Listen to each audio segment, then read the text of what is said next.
Hey everybody, so I am starting out, as you can see, in my bonnet, this lovely braid bonnet. Let me know if y'all want to know where this came from. Anyway, in my robe. It is cold in this house and can't do anything about it today, sadly. Y'all know what's going on. We are, or just were, or something like that, on quarantine. We've been like having to stay at home, go on essential travel. Things have been really crazy. I just want to tell a little bit about my story and how things are, and just share a little bit of encouragement, of course, throughout as well. So I hope you guys enjoyed this video, and don't forget that like button, that share button, and comment down below. Yeah, so let's get started.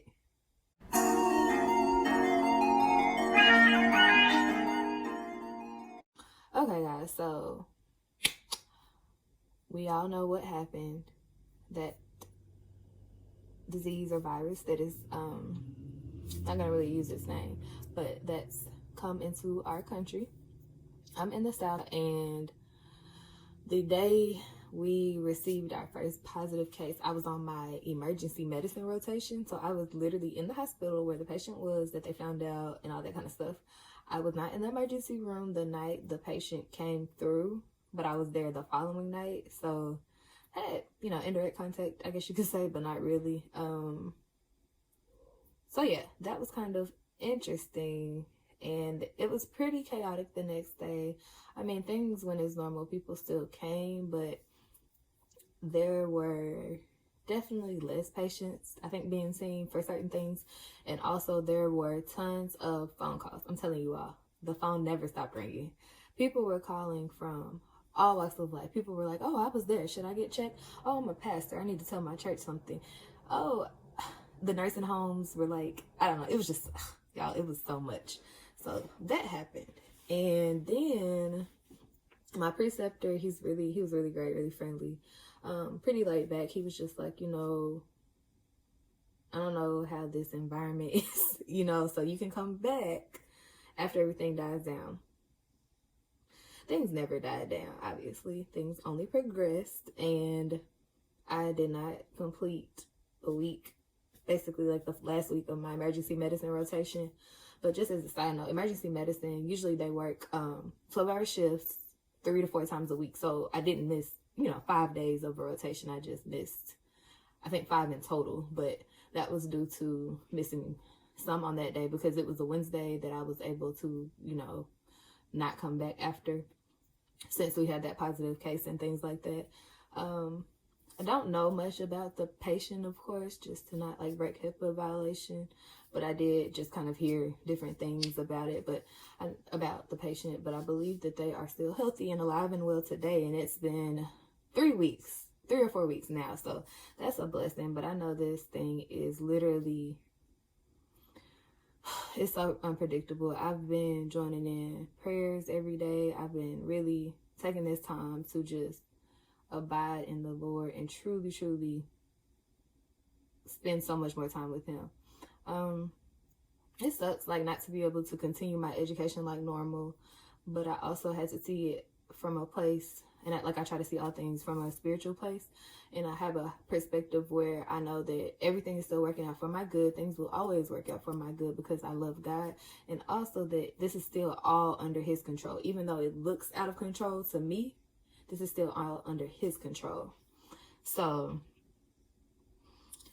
I just had to decide to stay home for the safety of my family. As I told you guys before in my video, just updating you all, y'all should check that out if you haven't seen it. But I live with my grandparents now, and they're in their 80s, and I would just rather them be safe than me risk exposure just for my education, whenever the number of patients being seen in general for just, overall healthcare issues in clinics and in hospitals has decreased a lot in my area. So even if I did continue my clinical rotations or things like that, my experience would be blunted a little bit, and I just couldn't imagine taking that risk and then something happening. So I won't dwell on that too long. And it may be an unpopular opinion. I know some medical students are like, yes, get me out there. I want to do what I can do. But I know the way my schedule is set up, which is just kind of how my 3rd year has gone, I don't know how much of an asset I would have been in certain areas. So I do want to make a video where I tell you guys about my third year so far, because I did not go blow by blow like I did in my first and second year videos, which I should also watch. But I will make a video about that, just kind of talking through that. So yeah, but I am at home. I've been at home for a while. I have gotten out of the house, of course. Sometimes I go in the backyard to work out, or occasionally get food. I've been using the delivery options more frequently. I already use Walmart grocery pickup, so that's kind of been helpful that I already know how to use it, but now it's just become more delayed, I guess you could say, because there's so many people using it now. There's probably different staffing protocols, so it's really difficult to get groceries and things like that. But we are making it. I'm making it. God is still faithful. He's still so good. He's so wonderful. Like, I'm so grateful for this time, because I've been able to just literally draw so much closer to him. I've had time to literally carve out more of my day to truly be in his presence. And I'm really grateful for that, because the way third year was doing me, y'all, I was just like, oh, this is different. Like, everybody's like, oh, first and second year, and then third year is this, and then fourth year, like, third year was different.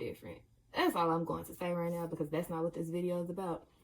But I have been able to catch up on a lot of things, like things I needed to do in preparation for fourth year and planning. But, you know, we'll see how that really goes.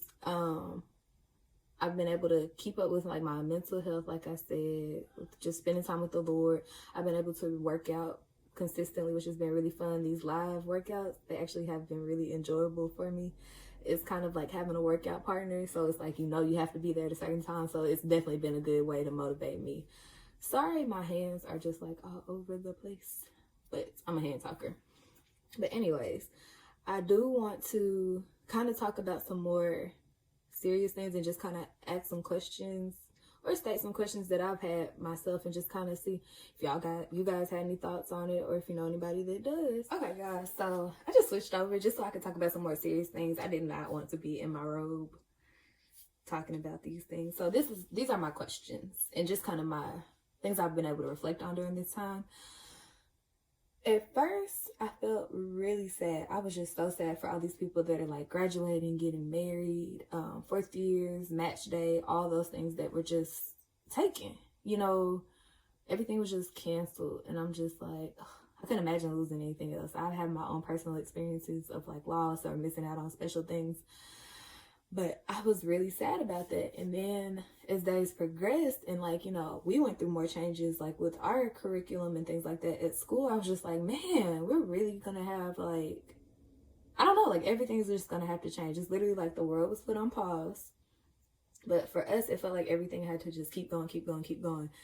But that's literally like not possible. So what I mean is, we have exams that we have to take. Like I talked about level 1 before. I have level 2 of my board exam, which is similar to step 2. It's just a part of my licensing process. It's a 2-part exam. One part is taken at a prometric site where you just sit on a computer and take the test. It's an all-day test. But prometric sites are closed. Social distancing, all those good things, you know. So canceled for some people, delayed for others, you know, things like that. Luckily, my exam isn't during this time. But there are a lot of students that will be affected by that. And also, as a third year medical student, we take an exam called the PE, which is the physical exam portion. So we practice seeing standardized patients throughout the year. We practice seeing real patients, obviously, and that's not practice, but you know, you get practice from it. But we have an exam that we have to either fly to one of 2 locations for that. And so I had a flight, a hotel booked for an exam in the month of April. But with everything going on, it ended up being canceled about 2 weeks prior. So, y'all, it was, I don't know, that's a lot. So it's just thinking about how everything is so off schedule in the world right now. How are medical schools and residency programs truly going to progress and stay on track with all of these things? I mean, we've had several meetings with our deans and people at our school, and I know they've met several times with the governing bodies of our schools, and a lot of students have been put on pause. A lot of students have been pulled out of rotations, so we're missing time like in clinical experience and things like that, and that affects us more greatly this year and next year. Of course, we have time to study academically to prepare for those exams I just referred to. But some people, they're canceled, they're, you know, so they have to find a date after all of this ends. But these tests fill up so much, especially the one we travel for to see the standardized patients. I signed up for that exam probably 6 months or so ago, at least 6 months ago. So I literally am not able to reschedule it. I don't even want to talk about how long it's going to take, but there are no available test dates basically until like winter. But anywho, I tried not to spiral, but I did have a day where I basically ran down a rabbit trail. And I was just like, God, this is what's happening. How is all this going to work?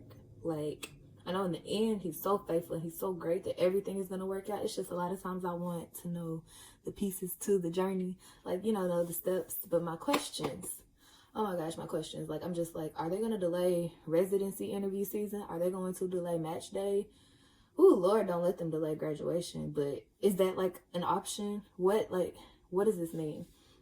So I'm trying to, of course, exercise my faith and stay grounded in the things I know.